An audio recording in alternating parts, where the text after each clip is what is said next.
ये आप ये भी देखिए कि जो फ़लस्तीन में हमास वग़ैरह हैं, उनको भी अपनी पड़ी रहती है, अपनी हुकूमत चलाने के लिए वो खामख़्वाह हुँ। पंगा ले लेते हैं बिला वजह। तो खुदा के इन यानी साथ इंसान के जितने भी डायरेक्ट कॉन्टैक्ट हुए हैं, वो उसी कुर्रा ज़मीन पे हुए हैं। तो हज़रत इब्राहीम अलैहिस्सलाम की जो औलादें हैं, वो बहुत ही मुअज़्ज़म यानी उलुल अज़्म नबियों में से हैं। हमने उनको टैक्स बर्डन बना दिया बजाए इसके कि वो टैक्स पेयर होते। कि यहूदी कभी आपके दोस्त नहीं हो सकते, रसूल ने कहा है। तो वही वही उसमें उसी सिनेरियो में अगर ये कहा जाए कि नहीं वो हमसे उनसे दोस्ती नहीं करनी। देखिए वो हमारे कज़िन्स हैं, हम हमारी हेमेटोलॉजिकली वे आर आइडेंटिकल, जेनेटिकली हम उनके साथ जो जेनेटिक पूल है, वो हम 98% जेनेटिक पूल शेयर करते हैं।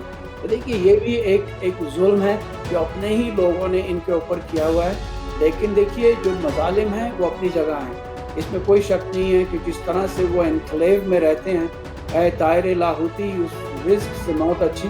तो हम तो अक्सर सोचते हैं कि ऐसी ज़िंदगी से तो इंसान जो है ना वो ही हो जाए तो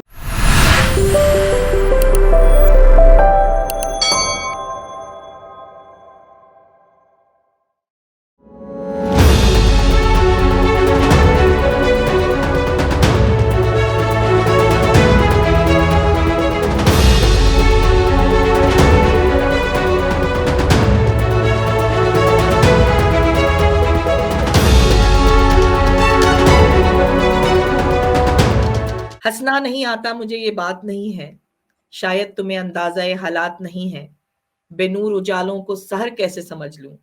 तुम लाख कहे जाओ कि अब रात नहीं है, कि अब रात नहीं है। रात की तारीकी काफ़ी गहरी हो रही है और अगर हमने बाहैसियत इंसान अगर आवाज़ बुलंद नहीं की, तो रोज़े महशर शायद परवरदिगार की बारगाह में हमें भी शैतान की तरह या इब्लीस की तरह उधर खड़ा कर दिया जाएगा कटघरे में कि तुमने इंसान या अशरफुल मखलूक़ात होने का हक अदा नहीं किया। फ़लस्तीन रो रहा है, फ़लस्तीन जल रहा है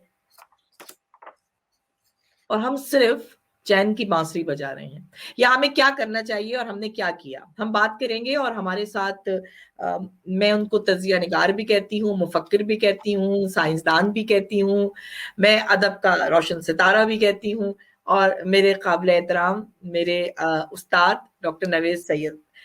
सर अस्सलाम वालेकुम, वेलकम करती हूँ आपको अपने प्रोग्राम में। जी, वालेकुम अस्सलाम, अल्लाह आपको अच्छा रखे। आपके प्रोग्राम माशाअल्लाह ना सिर्फ़ सैर अंगेज़ बल्कि नताइज भी अक्स करते हैं और पहचान टीवी का भी कि आप मुझे याद करती हैं, तो ये आपकी मेरे लिए सआदत है। सर ये हमारी हमारी सआदत है कि आप हमारे साथ मौजूद हैं। सर हमें क्या करना चाहिए? मतलब हम बस ये फ़लस्तीन के स्कार्फ़ पहन लें डीपी बना लें और मैं समझती हूँ इस ये भी सोशल मीडिया का एक एक वॉर चली है, वो भी ज़रूरी है कि जगह-जगह हमें फ़लस्तीन, फ़लस्तीन का नारा लगाते हुए लोग नज़र आएँ। लेकिन हमारी हिकमत अमली क्या होनी चाहिए? क्या हम दुरुस्त सिमत में जा रहे हैं? क्योंकि पूरी दुनिया में हर जगह हज़ारों का यानी इधर ऑस्ट्रेलिया में भी जब 2 प्रोटेस्ट हुए हैं फ़लस्तीन के नाम पर, हज़ारों का क्राउड देखने में आया। लेकिन यहाँ की गवर्नमेंट की तरफ से कोई बयान नहीं आया। तो सर क्या ये हिकमत अमली सही है या कुछ और होना चाहिए?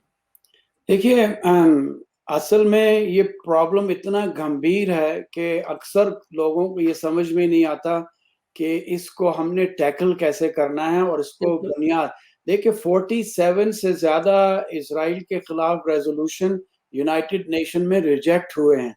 यूएस आता है, वीटो करके चला जाता है। आप करते हाँ, रहें कितना भी कुछ, तो ये हाँ, बात वहाँ से आगे बढ़ती नहीं है। तो अब आप सोचते हैं कि आप क्या करें? आपके पास क्या लाए-अमल होना चाहिए? एग्ज़ैक्टली। तो देखिए इसमें जो है वो लोगों की हिकमत अमली बहुत ज़्यादा ज़रूरी है। देखिए हमारे यहाँ जो पोज़िशनल सिचुएशन है बार्गेनिंग वो प्रिंसिपल पे बुनियाद नहीं है। एक तो हमारी ह्यूमैनिटेरियन एफर्ट्स जो हैं, वो भी करप्ट हैं, वो भी उसमें भी मुनाफ़िकत है कि हम जो है वो फ़लस्तीन के लिए तो शोर मचाते हैं, हम हुँ, यमन के लिए कुछ नहीं बोलते। हम हज़ारा के लोग मर जाते हैं, उनके लिए हम एहतजाज नहीं करते। तो कश्मीर हमारा के लिए हम नहीं कर रहे कुछ हाँ। जी, हमारा अपना जो डबल स्टैंडर्ड है, ये हमारी जो मॉरल फ़ोर्स है, ये उसको मजरूह कर देता है वैसे ही। तो ठीक है, देखिए कहीं पे भी ज़ुल्म हो, उसके खिलाफ आपको एहतजाज करना बड़ा ज़रूरी है। हज़रत अली ने यही कहा था कि देखिए जो कुफ़्र की हुकूमत तो चल सकती है, ज़ुल्म की हुकूमत नहीं चल सकती। तो जो बेशक। फ़लस्तीनियों पे जिस तरह से इन्होंने मज़ालिम किए, ज़ुल्म किए हुए हैं कि आपको पानी बंद है, आपकी ज़मीन छीन ली, आपके घर से निकाल दिया, आपके ऊपर आसमान की छत आपसे छीन ली गई, समुंदर के रास्ते आप पे बंद कर दिए गए। आपको इस तरह से यानी शूट टू किल की पॉलिसी है। इतने मज़ालिम जो हैं इस दौर में कहीं पे भी नहीं हुए, ये जेनोसाइड से कम नहीं है। This is an absolute fact और इसको करने में किसी को कोई हर्ज नहीं होना चाहिए। लेकिन देखिए कि अगर ये आप ये भी देखिए कि जो फ़लस्तीन में हमास वग़ैरह हैं, उनको भी अपनी पड़ी रहती है, अपनी हुकूमत चलाने के लिए वो खामख़्वाह पंगा ले लेते हैं बिला वजह और उसके बाद उनसे सँभलता नहीं है, बेगुनाह लोग इधर भी मारे जाते हैं, उधर भी मारे जाते हैं। माने जाते हैं, हाँ। देखिए, जब तक आप पीस की बात नहीं करेंगे, टू स्टेट सॉल्यूशन ऑफ़र नहीं करेंगे, देखिए अगर आप किसी बिल्ली को कमरे में बंद कर लें और उसके पीछे भागती रहें मारने के लिए, उसके पास न भागने का रास्ता नहीं है तो आपको पंजे मारेगी वो। वो आपको बेशक। ज़ख्मी करके चली जाएगी। हाँ। तो ये कि दोनों कौमों को, दोनों स्टेट्स को आपने एक सॉल्यूशन ऐसा देना है कि उसमें जो है वो आप ये कहें कि जिस तरह से पहले लोग रहते थे, देखिए ये मुतबर्रिक जगह है, ये उनका भी उतना ही हक है, जितना हमारा हक है, जितना उसपे यहूदियों का। देखिए हज़रत दाऊद अलैहिस्सलाम की जो वेलिंग वॉल है, वो उस हाँ। टेंपल की वो एक दीवार है, जो इन्होंने क्रिश्चियंस ने ही तोड़ा था, गिराया था। हालाँकि मुसलमानों ने यहूदियों को उस वक़्त भी यहाँ प्रोटेक्ट किया था। इसी तरह से अगर आप अंडरग्राउंड चले जाएँ, तो वहाँ जो कंस्ट्रक्शन है, तो वो गलियाँ अभी तक वैसे ही नीचे मौजूद हैं कि जिसमें हज़रत ईसा जो है चला करते थे। तो वो पूरा का पूरा सिटी ऑलमोस्ट नीचे जो है प्रिज़र्व है। तो हुँ। देखिए उसमें हमारी अक्सा मस्जिद है। अब आप देखिए कि खुदा के इन यानी साथ इंसान के जितने भी डायरेक्ट कॉन्टैक्ट हुए हैं, वो उसी कुर्रा ज़मीन पे हुए हैं। आप हाँ। देखिए कि हज़रत मूसा को अल्लाह ने जलवा जबल मूसा वो भी उसी जगह पे है। हज़रत वाह! ईसा को उठाया तो अल्लाह ने वहीं से उठाया, बैतलहम से। हाँ। रसूलुल्लाह सल्लल्लाहु अलैहि वसल्लम को मक्के मदीने से लाकर यहाँ पे बैतुल मुक़द्दस में और यहाँ से फिर जो है मेराज के लिए लेकर गए। इलाज के लिए लेके गए। तो क्या ये खूबसूरत आपने ये सारी चीज़ें ला दी इस वक़्त। और देखिए ये इसीलिए मुक़द्दस जगह है कि यहाँ हाँ। पे हज़रत इब्राहीम अलैहिस्सलाम जब आए थे, बाबल से निकाले तो वो बीबी सारा के साथ यहाँ के बसे थे। हज़रत लूत उनके साथ थे, वो जो क्रॉस करके जो है वो फिर जॉर्डन में चले गए, जहाँ अल्लाह ने उस कौम पे अज़ाब नाज़िल किया था, हाँ। जॉर्डेनियन में, जो हाँ। लूकस जिनको कहते हैं, बाइबल में भी उनका ज़िक्र है। तो ये हज़रत इब्राहीम अलैहिस्सलाम जब यहाँ पे आए तो उनकी बेगम सारा थी और उनके साथ हाई समझ लीजिए स्मगल करके जो है बीबी हाजरा भी आ गई थी। तो हाँ। जब हज़रत इब्राहीम की कोई औलाद नहीं हो रही थी बीबी सारा से, तो उन्होंने कहा कि आप हाजरा से शादी कर लें और हो सकता है आपकी औलाद हो जाए। तो जो पहला हाँ। बच्चा पैदा हुआ, वो हज़रत इस्माइल अलैहिस्सलाम थे। तो जब जब हज़रत इब्राहीम की तवज्जो ज़्यादा बच्चे और माँ की तरफ गई, तो बीबी सारा अब थोड़ी-सी उनमें हसद पैदा हुई, तो उन्होंने कहा कि इनको यहाँ से भेज दें आप। तो उन्होंने ऊँटनी पे बिठाया, तो वो तकरीबन 250 किलोमीटर का फ़ासला है, वहाँ से आपके सफ़ा मरवा और के दरमियान का वहाँ। तो हाँ। वहाँ जब वो चली गईं, तो पीछे से बीबी सारा की भी औलाद हुई, जो हज़रत इसहाक अलैहिस्सलाम थे, उनके बेटे जो है वो यानी याकूब अलैहिस्सलाम थे, उनके बेटे यूसुफ अलैहिस्सलाम। तो वो जो सिलसिला चला बनी इसराइल से, जो बीबी सारा की औलाद थी, वो बनी इसराइल बनी और बीबी हाजरा की औलाद थी, वो बनी इस्माइल हैं। तो वो हाँ। बनी इस्माइल की जो औलाद है, हम उसमें से हैं, मुसलमान उसमें से हैं और हुँ। यहूदी और ईसाई क्योंकि हज़रत ईसा भी यहूदी ही थे। तो वो हुँ। यहूदी जुडाइज़्म से उन्होंने कन्वर्ट होके जो है वो ईसाइयत का मज़हब निकाला। तो हज़रत इब्राहीम अलैहिस्सलाम की जो औलादें हैं, वो बहुत ही मुअज़्ज़म यानी उलुल अज़्म नबियों में से हैं। तो वो उनकी बुनियाद वहीं से डली थी। तमाम हाँ। मज़ाहिब की जो मोनोथिएस्टिक फ़ेथ्स हैं, यानी जिनको हम यानी ट्रायंगल कहते हैं, कुरान है, बाइबल है, तौरा है, इन रसूलुल्लाह सल्लल्लाहु अलैहि वसल्लम में है, जो इस्लाम है, जो आखिरी मज़हब है, वो आखिरी नबी हैं और दूसरे हज़रत ईसा जो हैं, वो ईसाइयत की तरफ से बाइबल है, हज़रत मूसा है, उनसे ये बनी इस्राइल जो कि यहूदी हैं। तो देखिए वो एक ऐसी जगह है कि जहाँ पे अल्लाह ने एक सिंबल बनाया है कि मेरे तमाम मज़ाहिब जो हैं, जिनमें से सारे यानी जो शरीयतें निकली हैं, वो उसी जगह पे मखसूस हैं। तो वो एक मखसूस जगह है, इन सब का हल देखिए यही है कि सब उसको मिल के, बाँट के, एक साथ तहम्मुल के साथ उस इश्यू को वो करें। अब देखिए जितने भी लोग पिलग्रिमेज के लिए जाएँगे फ़ायदा तो उसी मुल्क को है। मैं हाँ, बिल्कुल मुझे हाँ। जी, मुझे जो है स्टेट गेस्ट था, कई साल पहले इज़राइली गवर्नमेंट ने मुझे 5 लेक्चर देने के लिए बुलाया था, तो मेरे लिए प्रिविलेज था कि मुझे अक्सा मॉस्क भी लेकर गए, उन्होंने मुझे रेलिंग वॉल पे भी लेके गए। मैंने तमाम जगह देखी, मैं गाज़ा भी गया, मैं वेस्ट बैंक भी गया, मैं इलाट से लेके हाइफ़ा तक पूरा मैंने ट्रैवल किया। तो वहाँ पे मेरी समझ में ये नहीं आता था कि ये क्यों मिल-बाँट के नहीं रहते। देखिए जो सबसे बड़ी प्रॉब्लम है, अगर आप जूइश क्वार्टर्स में देखें या आप क्रिश्चियन के क्वार्टर्स में देखें और मुस्लिम क्वार्टर्स जो अरब क्वार्टर्स है, एक तरफ तो आपको बीएमडब्ल्यू नज़र आएँगी, मर्सिडीज़ नज़र आएँगी, दूसरी तरफ गधा गाड़ियाँ नज़र आएँगी।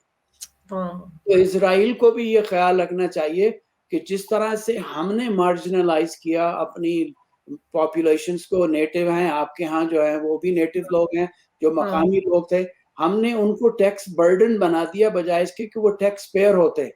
तो हाँ, ये इज़राइल के भी मफ़ाद में नहीं है।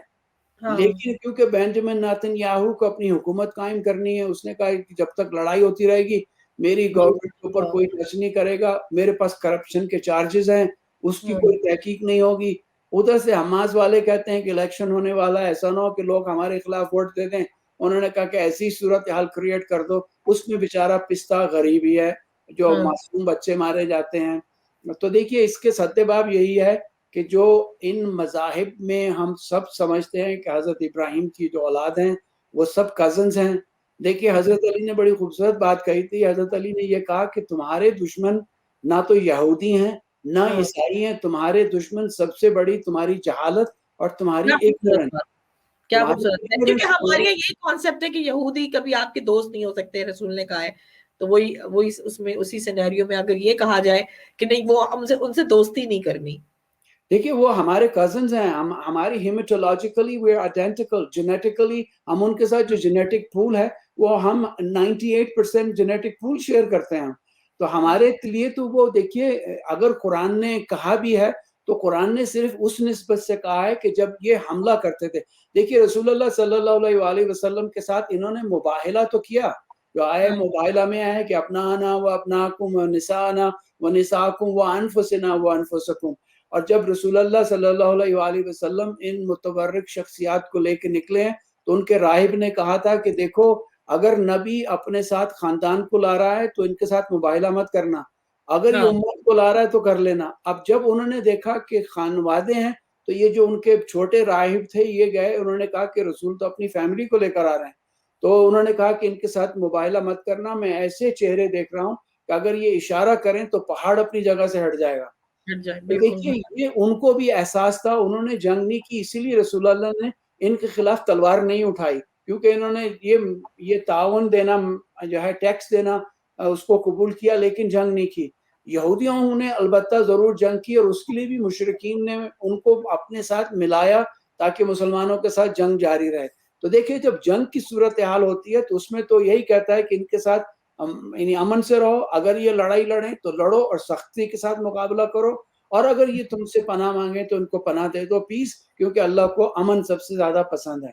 तो देखिए हुँ। हमारे यहाँ इसको बिल्कुल ही मोड़-तोड़ के बना दिया जाता है। देखिए हमारे यहाँ तो मोटिवेट करते हैं या तो मतलब जैसे पाकिस्तान में ही हो रहा है दुश्मन है, दुश्मन है, दुश्मन है। या हम बातचीत के ज़रिए से मसले को हल करें या फिर जाके सिर्फ़ जंग कर लें। तो आपने जो कहा कि नहीं ये हमारी जहालत वाली सोच है कि हम ये सोच रहे हैं कि बस ये उनको एक मतलब आम मुसलमान या आम अवाम के ज़हन में यही है कि ये बहुत बड़े दुश्मन हैं हमारे। ये देखिए दुश्मन इस वजह से हैं कि आपको इंसानियत से हमदर्दी है। देखिए आपने अगर किसी के ज़ालिम को आपने कंडेम नहीं किया तो आपका ज़मीर मर गया। आपने मज़लूम की हिमायत नहीं की तो आपका ज़मीर मर गया। तो देखिए ये तो वन साइडेड बैटल है कि आप एक शख्स के हाथ बंधे हुए हैं, आप उनको लड़ने नहीं दे रहे, या तो दुनिया को चाहिए ऑस्ट्रेलिया, कनाडा को कि उनको भी हथियार दे दें, उनसे कहें कि अपना स्कोर सेटल कर लें, तो हाँ, वो कर लेंगे। देखिए उम्मत मुस्लिमा जिस इंतशार का शिकार है उनसे तो आप तवक्को रखें ही मत, किसी भी किस्म की तवक्को मत रखें। एक बहुत वाक़ई। ही यानी शेख जो हैं वो मैं उनका नाम नहीं लूँगा, लेबनान के अहले सुन्नत के शेख हैं, उन्होंने कहा अगर तुमने मुसलमानों को इसराइल के खिलाफ खड़ा होने के लिए कहना है, तो हुँ, आज से ये ऐलान कर दो कि सारे इसराइली शिया हो गए हैं। तो आप देखिए फिर ये कैसे इकट्ठे होके उनको मारने के लिए निकले। तो निकलेंगे। हमने जो है देखिए अपनों ही को मारने का ठेका ले लिया, लेकिन हमें अगर एहतजाज करना है, तो हम हर जगह ज़ुल्म के खिलाफ एहतजाज करें, चाहे वो यमन में ज़ुल्म हो रहे हों, चाहे वो हज़ारा के लोगों में ज़ुल्म हो रहे हों, चाहे वो अफ़गानिस्तान में भी ज़ुल्म हो रहे हों, चाहे वो किसी भी किस्म के लोगों पे ज़ुल्म हो रहे हों, आप उसके खिलाफ अपने मॉरल को उजागर करते हुए उसके खिलाफ आपने खड़ा होना है। यही इस एक मुसलमान की डेफिनेशन है और यही एक मुसलमान के लिए दिफा है। देखिए कुरान में कहीं ये ज़िक्र नहीं आया, अगर कहीं मुसलमान की तारीफ़ आई है, वो यही है कि सर्विस टू ह्यूमैनिटी, कि आप इंसानियत की खिदमत करें और जुल्म के खिलाफ आप हमेशा आवाज़ उठाते रहें। तो देखिए जब तक उम्मत मुस्लिमा एक प्लेटफ़ॉर्म पे नहीं आएगी, और देखिए इसराइल को भी अब ये अंदाज़ा हो गया है, आप जैसे लोगों की वजह से, कि अब वो दौर नहीं रहा कि आप जाके जब चाहें और ये लूट-मार और जब चाहे। तो सर आपको लगता नहीं इसराइल बुरी तरह इस वक्त जकड़ भी गया है, चारों तरफ से पूरी दुनिया में एहतजाज हो रहा है, तो अब उनका रवैया चेंज होगा या नहीं? देखिए उनका रवैया तो चेंज इसलिए भी होगा कि देखिए यानी यहूदियों के लिए खासतौर पे जो हमारे जूस है बहुत ही अच्छे लोग हैं, इनमें भी जो है वो ज़ायनिज़्म के खिलाफ अल्ट्रा ऑर्थोडॉक्स जूस जितना वो बोलते हैं, वो हम और आप भी उनके खिलाफ नहीं बोलते। तो देखिए इनके यहाँ अपने इंतशार बहुत ही ज़्यादा है। जितने भी अल्ट्रा ऑर्थोडॉक्स जूस हैं ये काम नहीं करते, ये फ़ौज में सर्व नहीं करते, तो इनके अपने लोग इनको पैरासाइट्स कहते हैं। तो ये क्या करते हैं, उनको डील करने के लिए उनसे कहते हैं, ये देखो ये जो फ़लस्तीनियों का लैंड है ना, तुम इस पे कब्ज़ा कर लो, इस पे जाके अपने मकान बनाओ, कॉलोनी बनाओ, सब्जियाँ उगाओ, फ्रूट्स उगाओ और उनको ये जावा फ्रूट्स यूरोप में बेचो, इधर बेचो, तुम उसको ये अपनी ज़रिए माश बनाओ और जो तुम्हारी आर्मी सर्विस है वो इनको मारने के लिए, फ़लस्तीनियों के लिए हमने तुम्हें छुट्टी दे दी। सब के सब गन रखते हैं और ये बेचारे अगर देखिए अमन हो गया, तो यही लोग जो हैं, ये स्टेट के इनका क्या करेगी? तो उनके लिए अपने जो मसाइल हैं, और दूसरी तरफ देखिए अगर फ़लस्तीन में ये लोग उस वक़्त तहैया कर लेते कि 50-60 साल की हम खामोशी इख्तियार करते हैं, हमारे जो 20-25 बच्चे हर ख़ानदान में होते हैं, हम अपनी इतनी आबादी बढ़ा दें कि 50 साल में हम इनको आउट नंबर कर देंगे। We take the country back. Right? Peacefully, politically, सोच समझ के साथ, तहम्मुल के साथ, क्योंकि आपने देखिए अगर आपको साँप काट ले उसको मारने के लिए आप भागेंगी, तो ज़हर और तेज़ी से सरायत करता है। ये हमारी फ़ितरत में आ गया है कि हम रिएक्टिव हैं, हम प्रोएक्टिव नहीं हैं। वो सोचते नहीं हैं। अब उसको सोचने के लिए पहले आप साँप के ज़हर का इलाज करें, उसके बाद फिर आप लाठी लेके साँप को ढूँढें और उसको फिर जाके आप कुचलें, वो खुद ही कुचला जाएगा। तो देखिए हमारे यहाँ तो आपने तो हल दे दिया एक तरह से। जी, तो देखिए कॉम्प्रोमाइज़ करते रहें आप, यानी ज़ुल्म तशद्दुद को तो वैसे भी गुनाह है उसको बर्दाश्त करना, लेकिन आप तमाम जगहों पे लोगों को चाहिए कि पॉलिटिकल सॉल्यूशन इसका हो। और ये बात मैंने कहा ना कि यहूदियों के खिलाफ नहीं है, ईसाइयों के खिलाफ नहीं है, वो हमारे कज़िन्स हैं, हम सबसे छोटे भाई हैं। जो छोटा भाई होता है वो सबसे ज़्यादा बदमाश भी होता है, राउडी भी होता है, आउट ऑफ कंट्रोल भी होता है। तो maybe we are a bit out of control, लेकिन ये कि आप एक 1.3 1.4 बिलियन की पॉपुलेशन को आप नज़रअंदाज नहीं कर सकते। आपको ये देखिएगा कि इसराइल में भी अभी जो थोड़ा-सा प्रेशर पड़ा है, वो ये कि वहाँ के अपने लोग इस हद तक इस्तेकाम की मंज़िल पे आ गए हैं कि वो अब आवाज़ उठाने लगे हैं वहाँ से। तो इसराइल पे जो अब ये दोहरा अटैक होने लगा इंटरनली भी, क्योंकि उनके पास तो इसराइल की शहरियत है, उनके साथ आप कुछ कर नहीं सकते। आप क्या करेंगे? तो अब उनमें भी लोग पार्लियामेंट में भी, पॉलिटिक्स में भी आ रहे हैं, तो ये सुकून करते-करते आप आहिस्ता-आहिस्ता से जो है आप आगे बढ़ते चले जाते, फिर आप जो है वो इक्वल टर्म्स पे आ सकते थे। देखिए, इसके लिए ज़रूरी है कि पीस की नेगोशिएशन ज़रूरी है, यूनाइटेड नेशन के लिए ज़रूरी है कि वो रिकॉग्नाइज़ करें।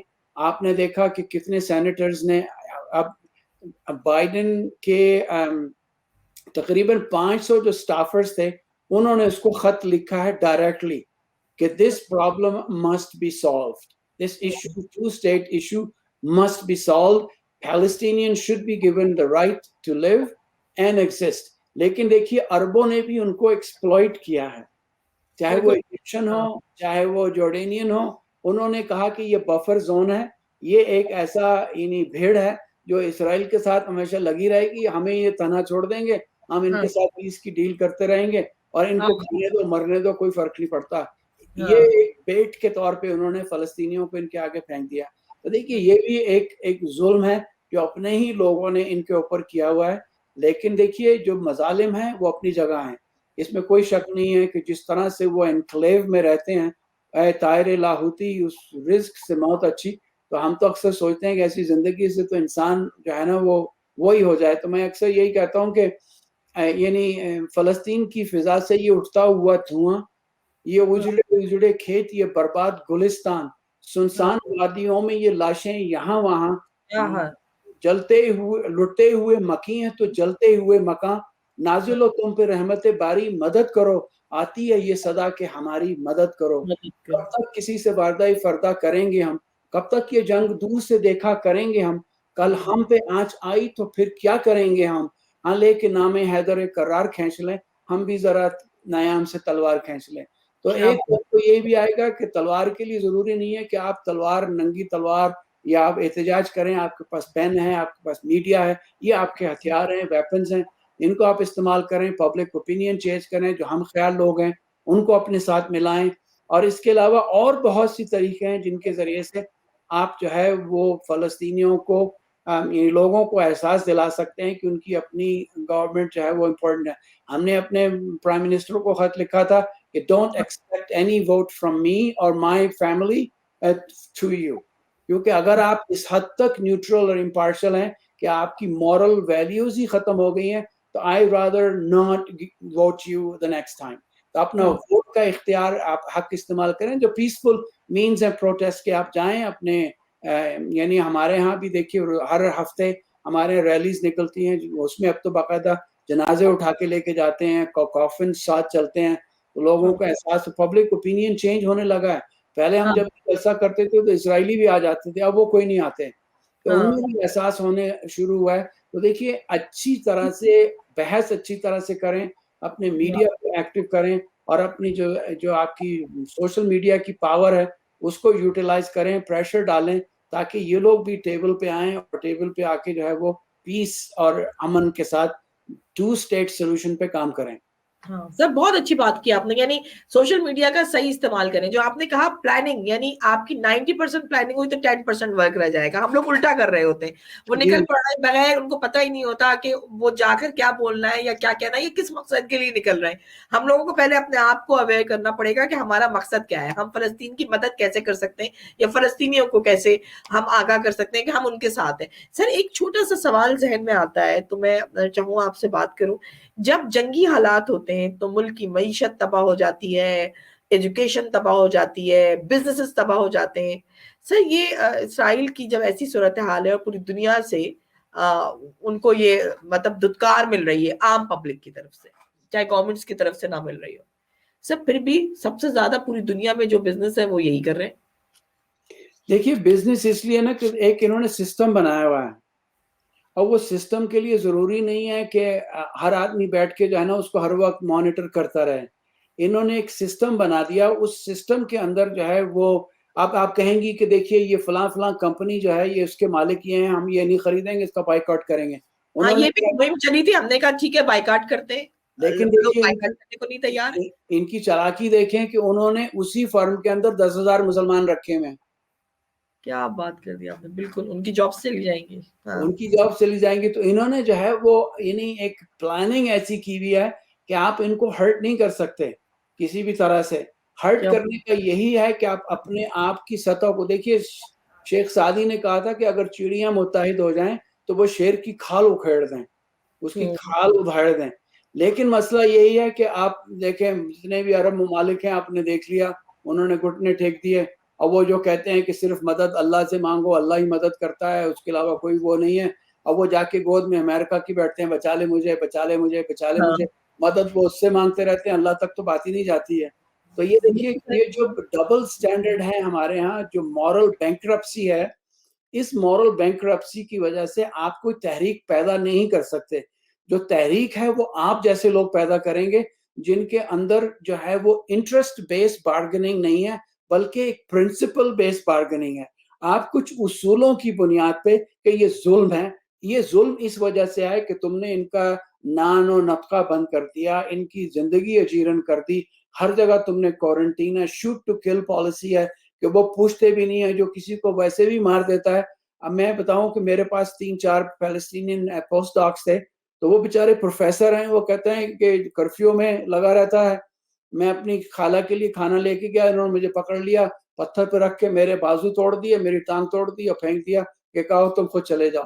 और कहने लगा हम सबके बाजू टूटे हुए हैं, कोई ऐसा नहीं है जिसकी बाजू ना टूटे हुए हो या टांगे ना टूटी हुई हो। उन्होंने कहा ये 2-3 हफ्ते, 3-4 हफ्ते अस्पताल में रहेगा, उसके बाद ये कभी कुछ कर नहीं सकता। ये जुल्म है, इसमें कोई शक नहीं है। ये बारबैरिक यानी अपार्थाइड है कि जिसको दुनिया के सामने लाना जरूरी है। और इसके लिए ये मुसलमानों ही का प्रॉब्लम नहीं है, अरब्स का प्रॉब्लम नहीं है।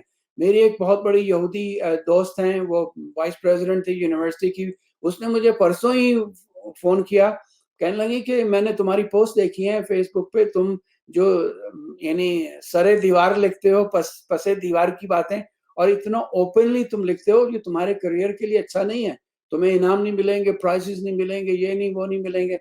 फिर मुझसे उसने कहने लगी कि मगर देखो मैंने ये देखा है कि फलस्तीन में तो एक भी शिया नहीं है, तुम तो शिया हो, तो तुम्हें क्या मुसीबत पड़ गई, तुम्हें क्या ऐसे ही जनाब को यानी उसकी फिक्र में जो है ना तुम अपने आप को बीमार कर रहे हो, अपने आप को लागर कर रहे हो, तुम फिक्र।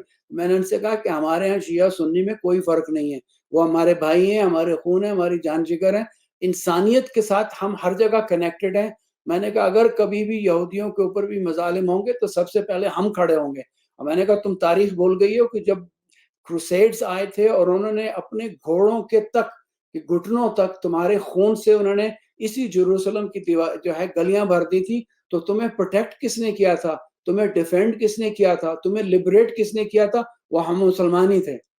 मैंने कहा कि सेकंड वर्ल्ड वॉर के बाद तुम्हें यहाँ आने के लिए पनाह किसने दी थी, वो हम मुसलमान ही थे। मैंने कहा हम यह वो यहूदी हों चाहे वो ईसाई हों, हम उनके खिलाफ खड़े होते हैं, ये हमारे मजहब की तालीम है। तो फिर वो खामोश हो गई, कहने लगी ओके ओके ओके। तो सर इसका मतलब ये होता है कि आप जैसे जो पोस्ट लगा रहे हैं या सोशल मीडिया पे हम जो लिख रहे होते हैं, इन लोगों की नजर होती है उस पे। एब्सोल्युटली एब्सोल्युटली, आप उससे बच नहीं सकते। लेकिन मैं जो है वो रात को बड़े सुकून से सोता हूँ।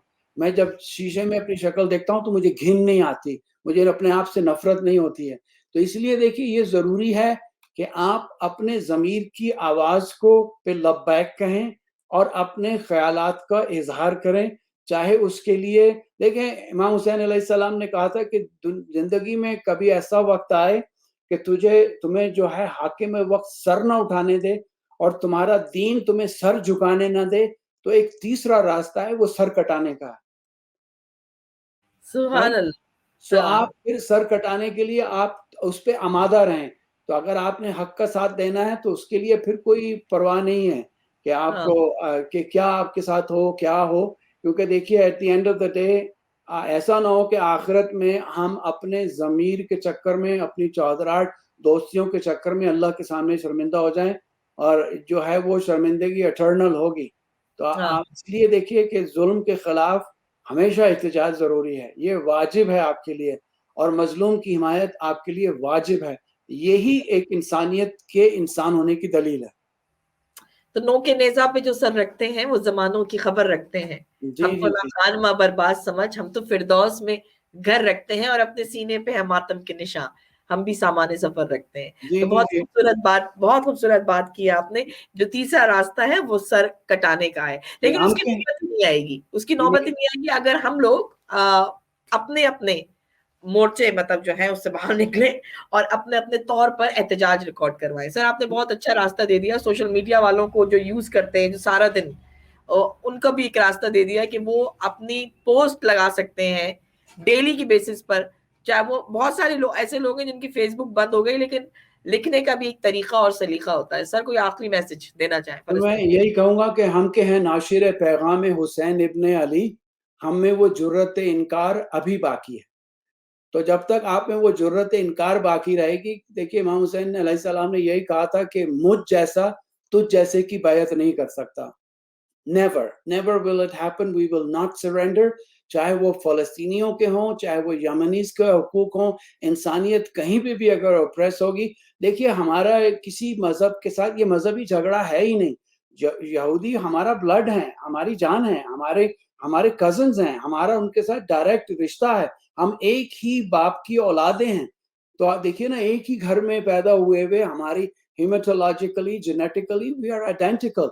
और उनकी जो किताबें हैं, अंबिया हैं, वो हमारे ईमान का सबसे बड़ा बुनियादी जुज़ हैं। जो शख्स हज़रत ईसा, हज़रत मूसा को नहीं मानता, वो मुसलमान ही नहीं है। तो अगर बाइबल पे आपका ईमान नहीं है और अगर आपका तौरात पे ईमान नहीं है, तो आप मुसलमान ही नहीं है। तो ये हमारी बुनियादी चीज़ें हैं जो मुश्तरक हैं। लेकिन अगर कहीं पे भी ज़ुल्म हो, चाहे वो ज़ायनिस्ट हो, चाहे वो अपार्थाइड हो, उसके खिलाफ आवाज़ उठाना सिर्फ मुसलमानों ही का फ़र्ज़ नहीं है, किसी एक फ़िरके का फ़र्ज़ नहीं है, ये पूरी इंसानियत की ज़िम्मेदारी है।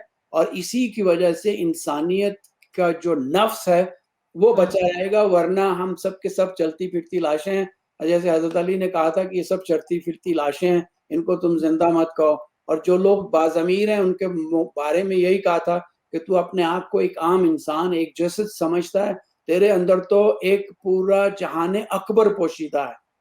क्या पूरा बात। जहान तेरे अंदर पोशीदा है, और वो जहान जो है वो ही इंसानियत की बेसिस के ऊपर है। और देखिए, अल्लाह भी जो है वो मुनसिफ भी है, वो इंसाफ भी करता है, वो मोहलत भी देता है ताकि तुम अपनी गलतियों से वापस आ जाओ।